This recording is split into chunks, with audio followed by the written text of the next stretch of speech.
There is only one right answer to this. What is the best muscle car of all time? Let's talk about it. There have been so many arguments in my comments, and everybody's like, oh, this is better, this is better. There's only one answer to this. This will be condensed, but we're going to talk about from the bottom. Now, when I hear people argue about these cars, it's always about bias. Every muscle car owner or enthusiast always have their biases. I'm just going to speak from fact. We're not just talking about speed, we're talking about everything. Now, these numbers have changed a little bit in 2023, but you get the gist of it. There's a lot to digest here, but I mean, it's pretty straightforward. What I love is that all three muscle cars have completely different engine setups. When it comes to a standard profile, I'm going to say the Camaro's getting last place in this. Like, if you're in a dealership and you have the option to pick all three of these, no one's going to pick the Camaro. Base models of the Challenger and the Mustang are already bad enough, but a 2.0 liter muscle car? Not possible. And I don't care that it's turbocharged. With the standard models, I would say performance-wise, the Mustang's going to take it.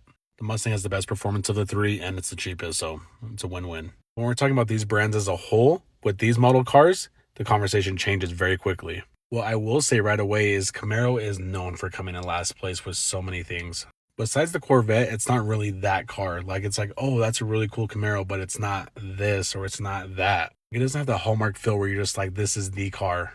Dodge has done some of the craziest innovations in the entire industry, so that just stands alone by itself. Like, Dodge has made the standard. Like, basically what Tesla has done with the Model S Plaid, it is like the standard for everybody else to catch up to. That's not really up for argument. But as far as Mustangs go and the Ford brand in general, they have the craziest heritage. There are some crazy cult followings around the industry, like the Porsche or the Jeep community, but Ford is just on another level. They've been doing it for so long, it's hard to argue against them. When you put these three together, who perfected the muscle car? This is a good time to ask that because all the muscle cars are going to be gone in the next 2 years. Chevro's most powerful Camaro is the 2018 ZL1. This is an absolute beast. It comes with a 6.2 liter supercharged V8. Even though those stats are incredible, they missed the mark on this car. They did the Camaro exactly what they're doing to the Chevy Meteor that's supposed to come out to challenge the Raptor and the TRX. It's just not going to happen. And the Ford Mustang GT500 is the craziest thing I've ever seen from Ford. I'm personally not the biggest fan of Mustang, but this car looks immaculate. The fact that they made it look modern and still like a muscle car is just so impressive to me.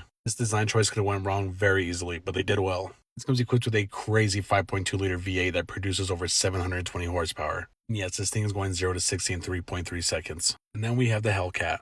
Dodge created the Hellcat to compete with the Mustang and the Camaro. And yes, we all love the Hellcat, but I think that they literally were just playing with Mustang and Camaro when they came out with this. They had so much more left in the tank, and this was just the start of it. And we basically got the Hellcat, then we got the Red Eye, and we got the Demon, and then it just kept going and going and going. That's until we got this, the 2024 Dodge Demon 170. With the 0 to 60 in 1.66 seconds, it cannot be beaten. When we put everything together, performance, quality, comfort, the Dodge Challenger is the greatest muscle car to ever be built.